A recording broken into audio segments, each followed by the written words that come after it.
One of the most important aspects of a good Photoshop workflow is going to be your workspace. So there's nothing quite like starting a new project on a nice clean desk. This same can be said for a Photoshop workspace. This lets you become more efficient, more productive, and lets you hit those pesky deadlines that always creep up.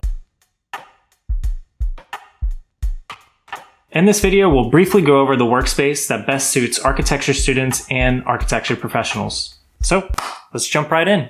In the top left corner, we have the Photoshop icon. Let's go ahead and click that. This will bring up a blank Photoshop canvas. Okay, so the first thing you're going to want to do is go to the top of your screen. This is your menu or title bar. From here, we're going to select Window, Workspace, and then click the Essentials Default. Right now, nothing changed on my screen because we're going to add a couple items. We're going to have to open up a blank document to change a couple of these settings. So go up to File, New. Right now, the width, height, resolution, and so on doesn't really matter. I'm going to click Create. All right, now we have a blank canvas open. The first thing we're going to turn on is Rulers. Go up to View and click Rulers. If this item is already checked, you can go ahead and skip this step. The rulers are located directly above and to the left of your canvas. If you hover over it, left-click, and drag out, it brings a guide in for you. You can do this horizontally and vertically. Next, we're going to add the brushes. So we're going to go to Window in the title menu and click Brushes. Great, now we have the brush settings and brush palette open. We can go ahead and collapse that. Let's go ahead and increase your history states. We're going to go up to Edit, Preferences at the very bottom, and then we're going to go to Performance. In the middle, you'll see History States. Right now mine is set to 300 because I make a lot of mistakes.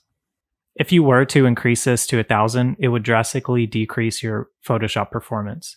So I keep mine at a safe 300. We can go ahead and hit Enter or press OK. Okay, now that we have our workspace set up, let's go ahead and save it so we can revert back to it quickly in the future. Let's go to Window, Workspace, New Workspace. You can name it whatever you'd like. I'm going to name it Alt Arc Workspace. Let's go ahead and check Menus, Toolbar, and click Save. And now next time you open up Photoshop, you simply go to Window, Workspace, and then click the workspace that you saved at the top. Oh, and as a bonus tip, you can toggle through full screen mode with menu bar and full screen mode by pressing the F key. And if we press it one more time, it'll go in a completely full screen mode. This is great if you have a professor or coworker coming by your desk and you want to show them what you're working on. If you hold Alt and use your mouse wheel, you can scroll in and out. All right, great. Now you're set and good to go for a more productive workflow. Thanks for watching, y'all. If you enjoyed the video, please like the video and subscribe down below to see some future content.